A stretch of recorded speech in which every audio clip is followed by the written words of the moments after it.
Well, hello, everybody, and welcome to Self-Publishing Insiders. I'm Jim Azevedo. As many of you know, I run marketing here at Draft Digital. And today it is my honor and my privilege to welcome our guest, Steffanie Holmes, to the show. Hey, Steph. Hi, Jim. It's so lovely to be here. It's lovely to have you. Hey, Steph, before I forget, I better step in and tell everybody that this is a special pre-recorded version of Self-Publishing Insiders because Steph is based in New Zealand. And since, I was trying to be a nice guy, not having her wake up at 4 o'clock in the morning, I suggested that we record this in the afternoon, California time. So this is a pre-recorded version, but for those of you who are watching, just ask your comments, or you post your comments and ask your questions live in the comments section, and Draft Digital staffers, like always, will be in the comments section to answer those questions to the best of our ability. So we've got a wonderful topic to talk about today, and the topic is not to quit before the miracle. But before we get into that, for those of you who are not familiar with Steph, let me read you her bio just real quickly here. So Steffanie Holmes is the USA Today best-selling author of kooky, spooky, paranormal, cozy fantasy, and gothic romance. Her books feature clever, witty heroines, secret societies, quirky villages where nothing is as it seems, creepy old mansions, and mysterious anti-heroes with dark eyes and even darker secrets. Legally blind since birth, Steffanie received the 2017 Attitude Award for Artistic Achievement. She is the founder of Rage Against the Manuscript. I love that name for a podcast. She's the founder of the Rage Against the Manuscript podcast and author resources, and the creator of the Skeleton Drafting Method for Discovery Writers. Steffanie lives in New Zealand with her husband, a horde of cantankerous cats. I knew I was going to trip over cantankerous. It catches everyone. It does. And their medieval sword collection. So, Steph, once again, it's so awesome to have you here. Thanks for being here. Thank you so much for having me. I'm so excited to chat about this today. Yeah. So what brought you to this realization of not quitting before the miracle? Because a lot of us, we get so caught up in life and work and family and then more life. And sometimes it just seems like it's the best thing to do is just to kind of throw up our hands and stop and maybe move on to the next thing for maybe we'll have better luck the next time.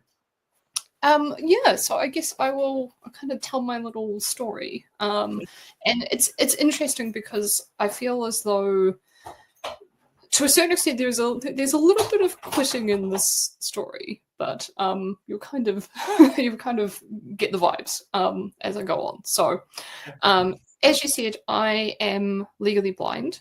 So I was born with this condition, and it's quite a rare condition. I can't see any color. I am sorry, and I'm also severely short-sighted to the point where I'm considered legally blind, and I wear these snazzy glasses. And so my dream as a kid, I always wanted to be a writer, but I also, the main thing I wanted to do was I wanted to be an archaeologist. And I wanted to go around the world and dig up things and be Indiana Jones and have adventures, and that was my plan. And I went to university and I studied archaeology and 5 dead languages, which is a super useful thing that I highly recommend everyone do. And then I finished top of the class, went out into the world, tried to get a job, and basically fell on my ass. And part of it was,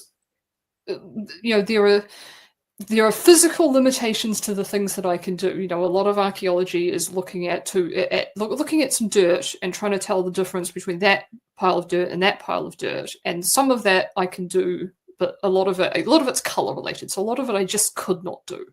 Okay. And then some of it was discrimination. It was literally, we think you're a health and safety risk. Museums were saying we don't think we can trust you around artifacts, which is ridiculous. Oh, wow. Yeah. And so I was kind of dealing with this this dream that I had kind of fading before my eyes. And I went home I had a particularly bad experience with a museum curator, and I went home one night and I was crying. And my boyfriend at the time, who is now my husband, said to me, well, you could kind of look at this in a couple of different ways, which I think is the first kind of piece of advice that I have. You can kind of look at this in a couple of different ways. You can sort of keep going with this dream that you have, and you can keep trying to convince people that you can do this thing that you know you can do and I know you can do. And even though you're sort of I can see you're falling out of love with it. Or you could say, well, I've done archaeology. You know, you've got to do all these cool things. You've gone on all these digs. You've been to Crete. You've worked in a museum. You've worked in a conservation lab. Like, you've done all these cool things. So what would be the next thing that you would like to do? And what would that be a thing that you don't have to convince anyone that you can do? And I immediately thought, well, I would be a writer if I could do anything else. I can't be an archaeologist. I can't work in a museum. I would be a writer. And so I basically spent the next kind of 10 years trying to make that dream come true. You know, pitching books to Trad Pub, working in like doing copywriting for businesses and stuff. And then, you know, it's the same old story, getting lots of rejections, getting closer and closer, but not close enough. And then self-pub, indie came along.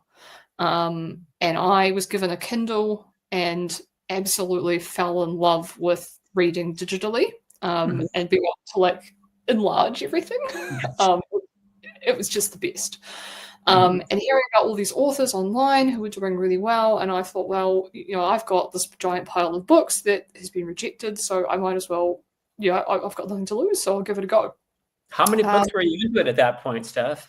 I had probably about 6 books. Okay. 6 or 7 that I had completed that had got to various stages of the Trad Pub kind of journey. I had a contract. I had a contract with Trad Pub that was then rescinded for boring reasons. And so yeah, I'd got so close, but not nearly close enough.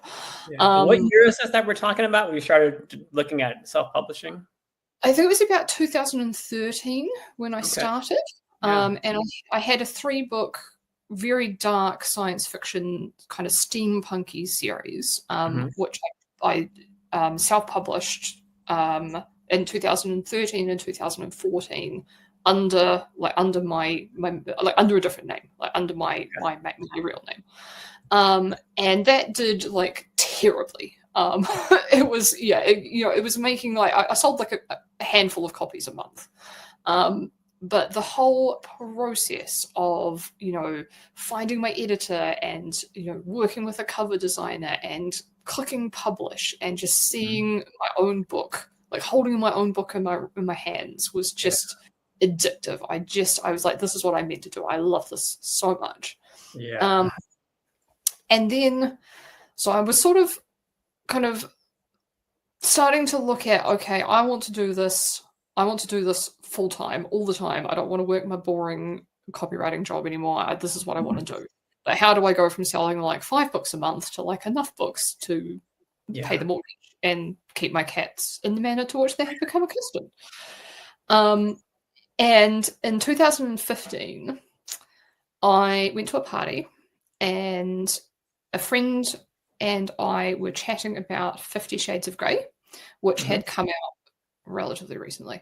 And she had loved the book and I had read like a chapter and had not loved it. And I was like a 23-year-old, so I was like very opinionated about my feelings about this book. It's so funny, when that book came out, it seemed like there was, you know, you were either on one team or on the other team. You either loved it or hated it. There was no like, it's fine. There was only love or only hate. And like now I kind of, you know, like now I'm much more mellow. I'm like, look, I didn't personally enjoy it. It wasn't written in a style that I like, but it was so incredibly important for the romance genre as a whole that I have no hate for it. whatsoever.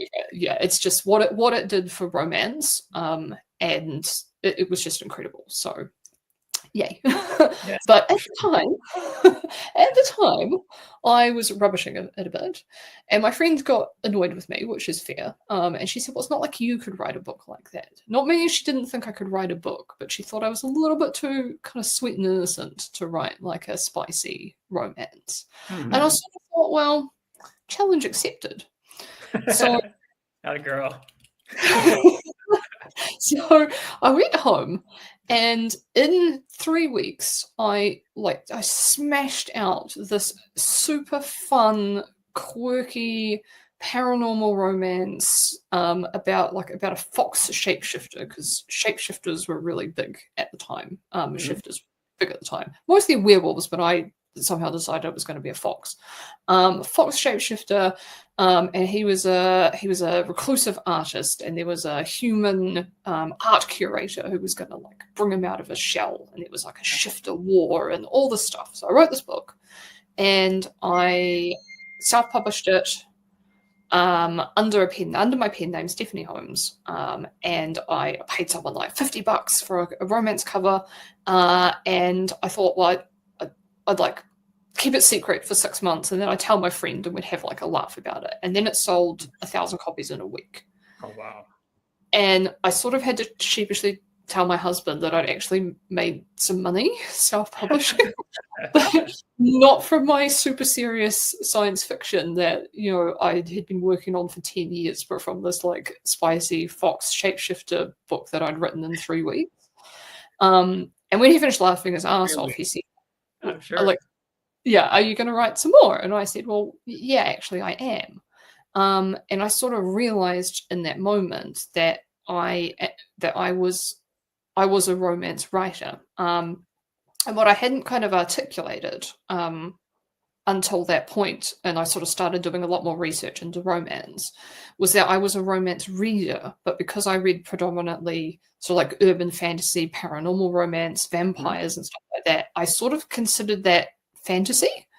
So I sort of thought I was a fantasy reader, but I was actually, what I was reading was largely romance. So I'd been reading this, I'd been part of the genre for a long time, but I just sort of hadn't really realized it. Yeah.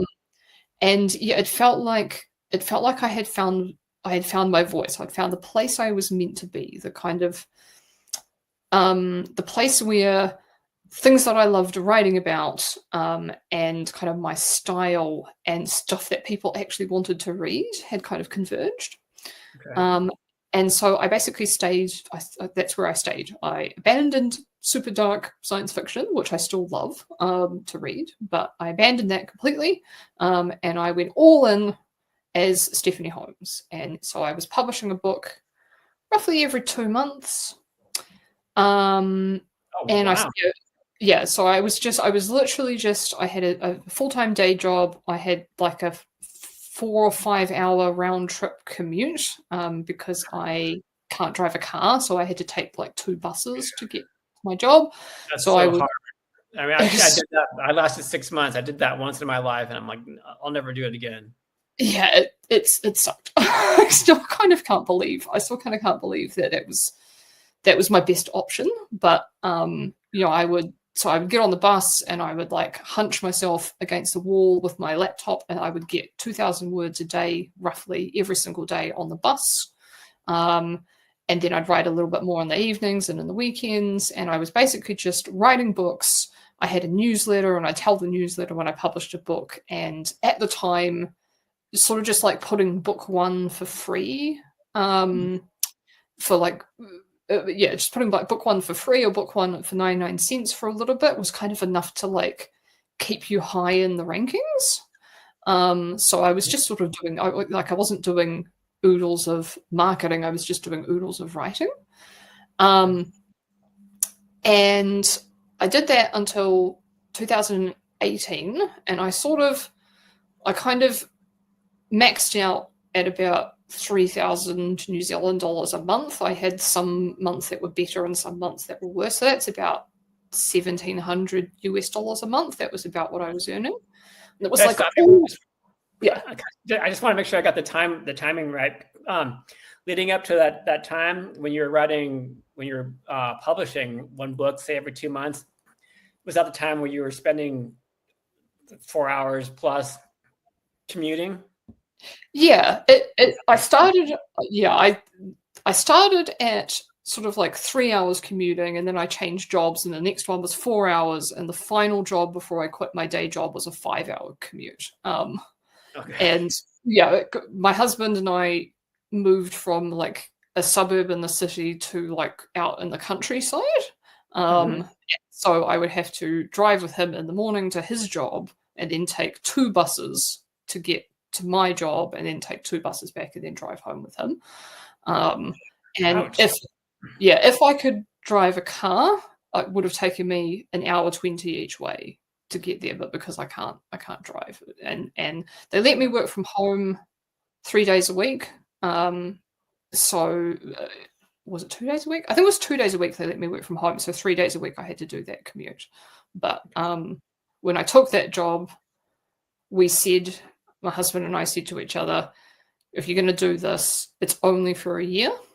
And I wrote my resignation day in the calendar at work, private. Well, I thought it was privately. Turns out it wasn't, but that's a whole other story. It's a whole other story. I wrote my resignation day in the calendar so I could kind of count down to it, and that was the day I was going to be a full-time writer. And yeah, we were in this weird place where I kind of was like stuck at this sort of $3,000 a month level, and we needed just a little bit more. And at the same time, my husband and I were building a house, so we were paying rent and also paying the mortgage on the house we were building, and like it was just insane. But we decided it was time. We were going to make it work no matter what happened. And then sort of like basically the same month that I had decided that was going to be my resignation month, I published my first reverse harem book, or Why Choose book. And that like just jumped me up, just basically just to the level I needed. And it was this sort of fascinating moment where it felt like the universe was like, you have made the decision, and so we're going to give you what you need to get to the next level. So I quit my job 2018 on my birthday, which was the best birthday present ever. I guess so. Yeah. And I had a year where I was writing this Why Choose series, and I was also doing like a bit of freelance work on the side, just to keep the income, just to bump the income up enough. And then gradually through the year, as the books did better and better, I had 4 clients, and so after like 6 months, I could drop one, and then I could drop the other one, and then it was literally a year later on my birthday again. I dropped the final client and became sort of like officially a full-time fiction writer. That's inspiring. You're definitely not the first person I've spoken to who said, "Hey, I had this date in mind. I had this goal. I set it out over here, and I just worked toward it." That sounds like exactly what you did, and you're super productive if you're cranking out that many books. Yeah, I definitely do less now. I had been doing basically 6 books a year ever since I started. Some years were even like 8 books. And about 3 years ago, I was sort of looking at everything I was doing and realized that if I wanted to level up, I was being hamstrung by myself, because I would finish a book and then immediately I'd have to start writing the next book. So in order to keep up with that schedule, so I had no time to really like dig deep into like different kind of marketing ideas, or being like creative with the marketing, or kind of focusing on my fans or anything like that. I basically couldn't do anything else because I was too busy writing books. Yeah.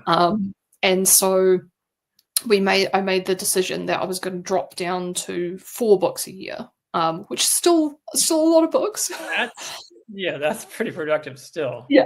It's still a lot of books, but I was going to drop down to 4 books a year, and that would give me some more time to do some more stuff. And it was very scary because that's two release. You know, a lot of authors, we earn a significant chunk of our income from a new release. So I was dropping 2 new releases a year, and so I was a bit worried that it would mean a drop, and it's meant the exact opposite. I have gone from sort of low to mid 6 figures to 7 figures. That's interesting. Yeah, while releasing fewer books. And I hired a very close friend of mine to be an assistant. So she's my part-time assistant. So she's taken a significant chunk of my admin as well. So I do less now and make way more. Wow. What do you attribute that to, Steph? I mean, is that because, like, did you spend the extra time that you had on marketing and promotion, or do you think it was the gap between releases that just lit a fire under your readers? What do you attribute it to? I think the main thing, I think there's a couple of things. I think that in my early days, being a rapid releasing books was an effective strategy because it meant I could build a backlist really quickly. So if someone liked one of my books, they were going to like the 9 other books that were set in the same world. So I think that was a really effective strategy. But I think now, because of the market is different now to what it was then, and I think a couple of things. I think that because of Book Talk and sort of the ways that we're marketing books now, a book in your backlist can become your front list like really quickly, which is sort of a little bit of what happened to me. And so I think having that anticipation between releases actually helps a release do better. My book releases have done so much better since I've had fewer of them. In part because I have time and like space to build up some excitement about the release. So I think that's one big factor. The second big factor is not spending all my time writing means that I can do other projects. So I moved into I basically moved into sort of special edition books and Kickstarters. I have loved Kickstarter for years as a reader. And I back all kinds of projects on Kickstarter. So I did my first Kickstarter project in 2018, which was for a children's book that I always wanted to write. And then I did a Kickstarter for special editions for my most popular series in 2022. And that did sort of my goal was $10,000 New Zealand, and we ended up at $55,000 New Zealand.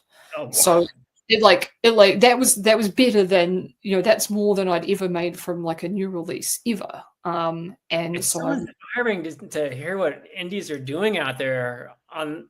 I don't even want to say on your own because everyone's got like a little team members that they're working with, just beyond themselves. But it's so inspiring to see what's happening out there, and not just marketing yourselves, but the Kickstarters, street teams, and just watching people just explode onto the scene is so exciting. It's so interesting. It's also fascinating because, when I started in this business, indies, we were all about, look, we can't do paper. We can't do print books the way that TradPub can. So we're just going to focus on ebooks and capturing that market. And now we're all like tiny publishers.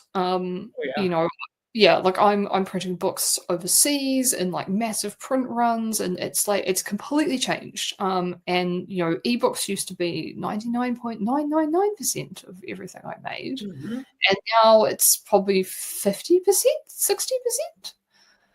60%. It's so fascinating. We're recommending that our authors publish print books all the time now, because I got my start at Smashwords back in 2011. I remember the days when there were authors out there saying, why should I even consider print? Because I'm selling 100 ebooks for every single print book I made. But now it's starting to kind of shift back We're Yeah. seeing in the numbers where the readers out there they're clamoring for the print books. Not even the special edition print books. Some of them just want to hold the paperback again. Yeah, just the normal ones. When I started, I have never been very good at TikTok. But when I started on TikTok in like 2023, I think. And when I started, it kind of, I got like a little jump in everything, just having like a steady sort of 1 to 3 TikToks a day about my books, and it just kind of jumped the numbers up a little bit like this. But what was interesting about that is it jumped the ebooks up, and then it jumped the print up massively. And now my print used to be like $200 a month or something, and now it's like $2,000 a month. Or Really? Just the plain old paperbacks from Amazon. And are you listening out there, everybody? Are you listening to this? Yeah, it's so interesting. It's definitely worthwhile doing print. Having the print on demand options, or looking at a special edition if you want to. But the print on demand is it's so worth it. Like you're halfway there with the ebook. Oh yeah. Yeah. Yep. So I interrupted you. I forgot where we were exactly. That's a great host. This is what we were going to do. This is what we were going to have, like a free form discussion. So that's kind of what it means. So we were sort of talking about not quitting before the miracle, and yes. I had a couple of we sort of talked about a couple of points in the story already, but I had a couple of other bits where this sort of happened. So 2019, I had my very first. So 2019, I've been full-time for a year. I'm like, things are doing, I'm like doing fine, but I'm not like top of the charts or anything. And then 2019, I had my very first hit. It was around the time when bully romance was just starting to, and dark romance was just starting to become a thing. And I had noticed readers talking about these books that they were calling bully romances, and I had read a couple of the ones they were talking about, and I was like, I vibe with this story. But then I sort of thought, well, I could never write one of those. They're contemporary, and it doesn't sound like me. And I love reading them, but can't write them. And then I was in the shower one day, which is where you get all your good ideas, and I had an idea. For one, and it was a bully romance that combined like Lovecraftian sort of Cthulhu mythos in like a gothic school with this like dark romance plot. And I was like, this is amazing. So I wrote the first book in 3 weeks. Which was very sorry. I'm just laughing at 3 weeks. Like, yeah, okay. Yeah. It just poured out of me. It was like twice as fast as else. Yeah.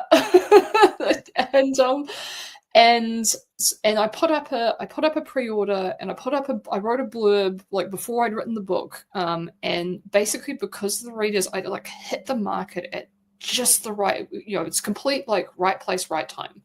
Mm-hmm.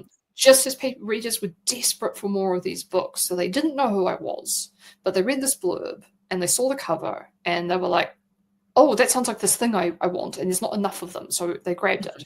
And I had so many pre-orders. I had, I think, roughly 1,000 pre-orders, and my previous record was like 100.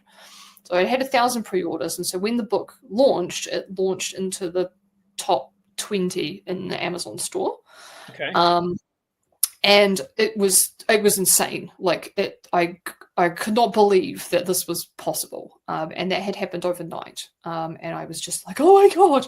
So it was so exciting. So I followed it up with, I finished the series, 3 more books in the series, and that took me to sort of January.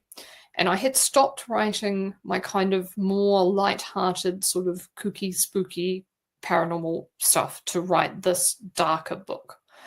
And so the series finished, and I'm thinking about, what do I do next? And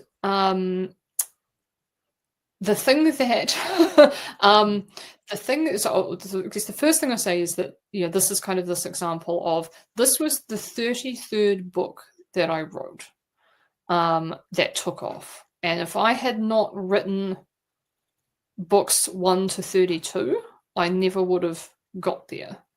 And the amount of times I thought, look, this is, you know, this is what I want to do, but, you know, why don't people want my books? You know, why am I just not as good as everyone else? Why, you know, why is it not me? And then it took to book 33 before it was me. But if I hadn't, I needed to write those other books to know what I was doing. Because if book 33 had been book number 1, it wouldn't have hit. Because I needed to learn the craft, I needed to learn the business. And it was such a kind of right place, right time. But if you keep, with such an element of luck, but one of the ways to find luck is to, you know, keep releasing books, and eventually you will get, you know, you will get a book that's the right place, right time. And that was sort of, big picture, that wasn't that long of an amount of time overall. It's not like it took you 30 years. Yeah, I mean, I had that 10 years beforehand where I was like writing for TradPub, you know. So you know, even indie coming along when it did, because when I was trying to look for TradPub was really the only option. You could indie publish, but no one. It was kind of a thing where you would pay like 10 grand and you'd get 500 copies of your book and you'd stick them in your garage and you'd try to sell them to your family and stuff. Yeah. It was not the same. It was not what it is now. And, you know, even just indie coming along when it did was like a right place, right time. But if I hadn't been focused on making this my dream, you know, then I wouldn't have had my eyes open for the opportunity. So I think this is like, for me, this is a big thing. It's like, you don't know when it's your time. But if you quit, it's never going to be your time. So that was the first kind of thing. And then, so I had this amazing series that did incredibly well. And I'm thinking about, what am I going to do next? And I think, okay, well, I've written this dark romance. So that's who I am now. I'm a dark romance author. So I'm going to take all these kind of elements of this dark romance and write a new series. And it's going to be even better than the last one. So I did that. And this was literally the biggest flop of my whole career. Really? This new series. And I can look back at it now and see exactly what I did. I kind of took all the wrong elements and used those. What I really should have done was done like a second generation of the old series, and kept it in the same world, but I had kind of like a new world. It was like a creepy gothic school with a ghost, but it was too contemporary for paranormal readers and too paranormal for contemporary readers. So I basically just lost everyone. And it was the biggest flop of my career. And it can be very hard to, even though I told myself, you know, you don't know what's going to happen next, I sort of thought that this was my level now. I'm like, okay, well, this is what I can expect now. And then it was kind of hit a new level. Yeah, I thought that's where I was now, and then straight back down again. Worse than before, and that kind of launched me into a couple of years of, okay, I have achieved this once, so I can achieve it again. Yeah. And I had it in my head that the only way I could achieve that was as a dark romance author. So I wrote like 5 different dark romance series, and they each got like darker and more unhinged and like crazier, as I kind of tried to get back to that level. And finally I hit in 2023, I finally achieved it. I finally hit like hit that high level again with a new series. And I'd written, it was like the darkest, most unhinged book I'd ever written. I'd hit TikTok hard with it, like promoting it, and it did insanely well. And I was starting to write book 2, and I was sort of thinking, okay, well, when I finish this series, I'm going to have to do I have to do like a next generation series and like keep the world going. And I just didn't want to. It took having a hit again and thinking, okay, how would I leverage this to realize that I didn't want to write dark romance anymore. And it just, I had been so focused on like trying to like beat myself, like competing with myself, like how can I do better than this one before, that I had not kind of realized that actually I was writing kind of characters that I wasn't happy with. It just wasn't who I was. Yeah, and I love reading dark romance, but just because you like reading it doesn't necessarily mean it's where you're supposed to be as a writer. And it took me a couple of years to realize that. But I was going to say, that's pretty interesting that you had that self-awareness to realize, there was something amiss here. Yeah, and it just hit me. It just hit me one day that I didn't want to keep writing these. I didn't want to like try and like one up myself again. I wanted to write something. I wanted to write what was right for me. And so I went back to before I had my first dark romance hit. I published this series called the Nevermore Bookshop series. I published books 1 to 4 that year and then stopped writing it to write the dark romance thing. And Nevermore Bookshop is about a heroine who is going progressively blind through the books. And she gets fired from her dream job because people don't think she can do it because she's going blind, which is a completely made up thing that never happens in real life. And she ends up working at a magical bookshop that brings infamous fictional villains from classic literature to life. And it was a YChu series, and she had Heathcliff from Wuthering Heights, Moriarty from Sherlock Holmes, and a shape-shifting raven named Quoth from Edgar Allan Poe.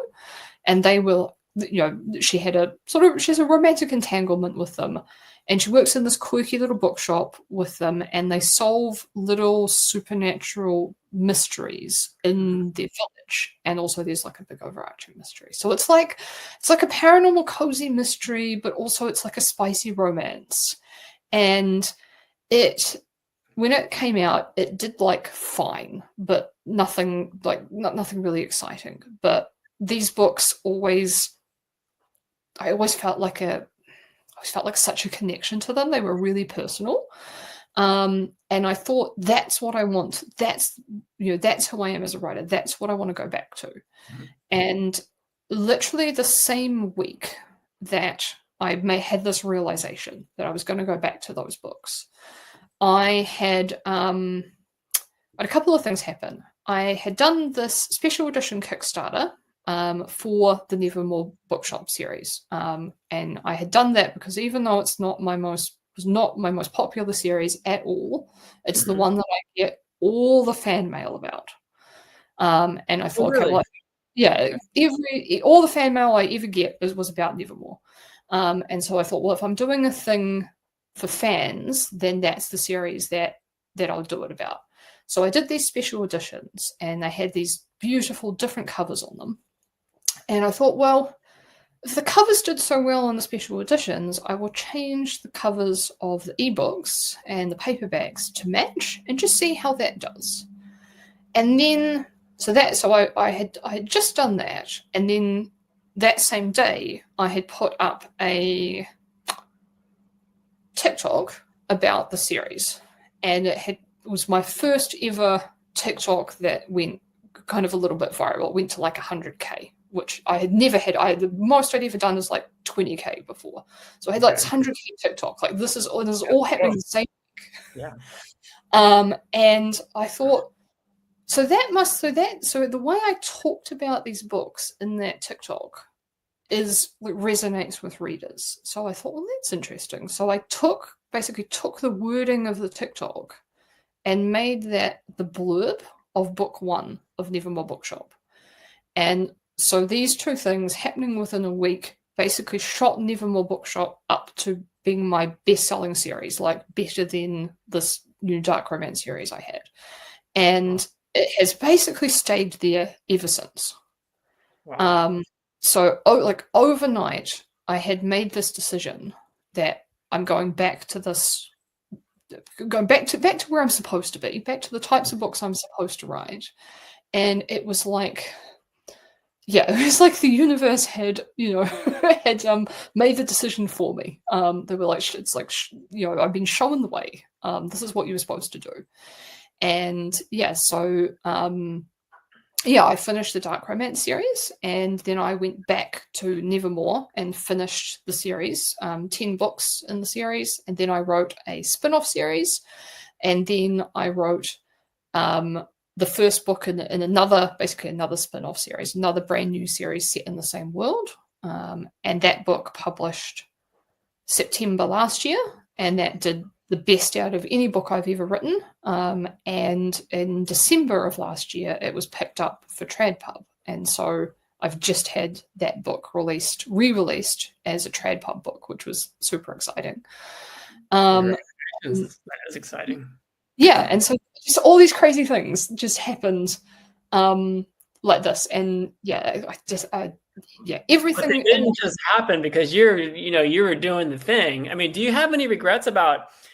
And I guess that your answer is no, but I'm thinking back now for the series that, you said they flopped, for the series that flopped, or for some of the books that didn't perform as well as maybe you had expected at the time. I would imagine that some of those flops or some of those, air quote failures, quote unquote failures, were actually blessings in disguise because they served as just really key educational fodder for you as you work through your career. Yeah, I think that it's so interesting because I don't really look back at these things and think, gosh, I wish I'd done it differently, because that kind of just feels like a waste of energy to me. Like I'd rather just look forward. And I am very proud of all of the books that I wrote during I call it my dark romance era. During my dark romance era, I'm very proud of all those books. I think they were really, really good. And I think I learned a lot about storytelling and about trying to look really carefully at a market and at reader expectations and trying to meet them, basically trying to meet them while also maintaining my own kind of special Steffness. And I think in a lot of ways I failed that, but sometimes you have to write the thing the way that it's meant to be written and look at it when it didn't do very well and go, okay, well, yeah, I see objectively why that did not do very well, but also I'm still really happy I wrote it that way. Mm-hmm. And also, it was very interesting about Nevermore because, sometimes you write a book and it just feels that from the very beginning, it feels like a spark. It just feels, you just get this fizzy feeling like this could be, this is the one, this one's particularly special. Mm-hmm. And Nevermore felt like that. And then when it published and it was just so meh, and I sort of didn't know what to do with that feeling. Like this book was supposed to be special. It was so, the series was so personal to me and it was so much fun and I poured a lot into it. And then it just did so meh. And I think it was just not the right time. And I think perhaps it resonated with that TikTok audience in a way that it didn't resonate with the sort of urban fantasy audience that I'd kind of aimed it at in 2019. And maybe it needed me to have a little bit more experience before I could figure out how to market it properly, like how to kind of aim it properly at the right readers. And so if I hadn't I needed to have written those dark romance books in order to figure out how to market a book, basically. That's a really important point. I mean, because I'm looking at the clock and we're getting close already. Sorry, I talk so much. No, this is such a perfect conversation, but something that you just said that I don't want to miss it, and I don't want our viewers to miss, and that's about when you write that book and you can just feel it into the depths of your soul, like this is the one. And maybe that's the book that you're shopping to traditional publishers out there, and they've rejected it. Or maybe that's the book that you self-published and you've been self-publishing for a while and it still didn't resonate with readers. What do you say to those readers who, like, they're just right there, Steff, they're just right there on the edge of just breaking out, they could feel it, but then that wind just gets taken out of their sails, or that drive just gets extinguished because someone told them no. It didn't take off like they expected, and they want to quit so badly. Yeah, I want to give them a big hug. Like, it's okay. It's totally okay to have a bit of a pity party and go, it's not fair. Like, this is supposed to be my champion book. It's supposed to be, the one that, and it just didn't. And I don't understand. It's okay, it's okay to wallow for a little bit. And then I think you have to realize you have to pick yourself up and remember a couple of things. The first thing is that this is not writing and publishing is it's a long game. It's a long career. Most of us are not making if we're making a full-time living, we're not making our full-time living off of one book.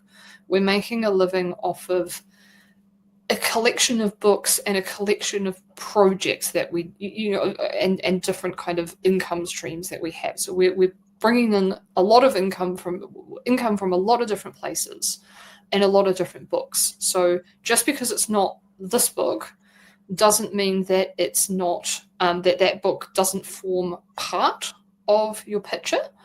One thing I realized about Nevermore is that with this series, I had created this world. And if I could pull people into the world, then they wouldn't just read that series, they would read all the series. And so the second series that I published in this world, the Grimdale Graveyard series, the 4-book series, it's kind of the same concept, but it's the heroine falls in love with 3 ghosts from different historical eras. Mm-hmm. And this is not a thing in romance. And I sort of knew this a bit going into it, but I wrote it anyway because I really wanted to. And so this is not really a thing in romance. Like, ghost smut is not a thing. And so this series has never done amazing. It always does fine. And it largely does fine off of the back of Nevermore. But if I pull someone into Nevermore, I'm probably pulling them into Grimdale as well. So instead of giving them 10 books, I'm giving them 14 books. And it might be the same thing with you with this series.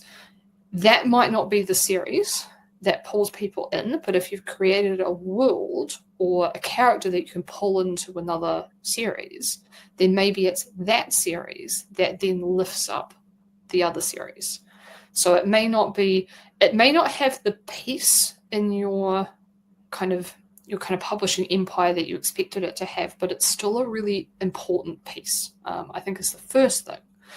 And the second thing is that just because something doesn't, I think because indies have for a long time been really focused on rapid releasing in particular as a successful strategy. And rapid releasing can be a successful strategy, and I have certainly used it, but it's not the only successful strategy. But I think because we've been so focused for so long on rapid releasing as kind of like the indie strategy, that we have a tendency to release a book and it does kind of meh. And a week later, we're like, oh no, it's done really awful. It's like the end of the world. This book is never, like, I've wasted all my time and now I have to write the other 2 books in this series. And oh my God, it's a disaster, and we catastrophize it. And the book's been out for a week or a month or 2 months. And this book has a shelf life of forever. And so just because it doesn't work now, it's just because it hasn't hit the market now, doesn't mean that that's going to be that's the result forever. The thing that you wrote could come into fashion in a couple of years. It could be like my series where the packaging wasn't right, and the book was perfect, but the packaging wasn't right, and so all it needed was a change in packaging, and maybe that revelation isn't going to come to you for a little while. It could be, like I said, it could be that it's not that series, but it is that world, and you just need a better, more kind of mainstream entry to that world.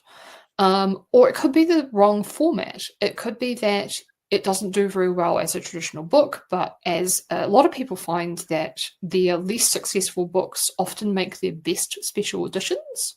Really? Because the special edition market is not looking for the same thing that people who are shopping on Amazon or Kobo for a Kindle, like for an ebook, they're looking for two different things. And so you can be creative with your covers when you're doing special editions in a way that you can't for the kind of general marketplace. And so sometimes those really creative covers actually attract more readers. So a lot of people find that books that do really poorly will actually be their best sellers if they have like a direct store or they're doing a Kickstarter or something like that. So it could be that. I've just been reading about authors who are doing like epistolary books, where it's like a book that comes in it's like a story that comes in the mail as like a bunch of letters or something like that. And I'm like, oh, this is intriguing. Mm-hmm. It could be a different, it could be a different format. That's sort of what I'm saying. So don't give up on a book if the launch doesn't go very well, because that book has a shelf life of forever. And it's just like we said, it's a don't quit before the miracle. Yes. And the miracle is not necessarily the launch of the book. I love that. That's a great place to end this. I think indies, especially for those of you who might be newer to this space, it's not game over. As Steff was just saying, if that book launch, doesn't take off as you expected it to, and because you are an indie author, you still retain 100% creative control. So that means if that cover design doesn't resonate with your readers, or that description just sort of fell flat, or there's errors inside the manuscript itself, all that stuff is fixable. That book isn't a static object that's sitting on a store shelf somewhere collecting dust. It's like a living, breathing animal that you can nurture and grow over time. So exactly. Well, Steff, thank you so much for being here, and I'm so glad that our schedules kind of lined up. We made it work. Yes, I'm so happy that we did, and I hope you didn't mind me just rambling so much. No, that's what you're supposed to do. That's what we want you to do, because I'm just some guy back here kind of, feeding you questions here and there, but all of the wisdom and the expertise, the experience, and the advice is coming from you. You're the one doing the thing. So, and I so appreciate that coming from you. So we want you to ramble. So, and you weren't rambling, you were giving the drops of wisdom. Well, we would love to have you come back again. Oh, absolutely. I would love that. I'm going to read through some end of show notes here, and just kind of remind our visitors here, for those of you who are coming back week in and week out, we really, really thank you. For those of you who maybe are visiting Self-Publishing Insiders for the first time, thank you too, and welcome to Drafted Digital, and welcome to Self-Publishing Insiders. If you're watching, if you can share this particular episode and subscribe to the channel, it helps us increase our visibility out there, and it helps us to attract guests like Steff here to come back, or to come onto the show for the first time and talk to all of you and to share their expertise and wisdom with you. For those of you who are watching, if you want to know what the next topic is and who our next guest will be, we encourage you to bookmark d2dlive.com. That website will show you who the next topic, or show you who the next guest is going to be and what our next topic is going to be. And finally, for anybody out there who is watching, if you are interested in self-publishing, maybe you were traditionally published in the past and you've got your rights reverted back to you and you're just kind of dipping your toe into the self-publishing waters, you can go to drafteddigital.com and sign up for your free Drafted Digital account today. So that's all we've got for today. Until next time, I want to thank our guest again, Steff, and for all of you for joining us here again. And Steffanie, hang out backstage. I'll meet you back there. For the time being, I'm going to play a quick little DDD print commercial here, and I'll see you backstage. Thanks, everybody. We'll see you here next week. Ebooks are great, but there's just something about having your words in print. Something you can hold in your hands, put on a shelf, sign for a reader. That's why we created DDD Print, a print-on-demand service that was built for you. We have free, beautiful templates to give your book a pro look, and we can even convert your ebook cover into a full wraparound cover for print. So many options for you and your books. And you can get started right now at drafteddigital.com.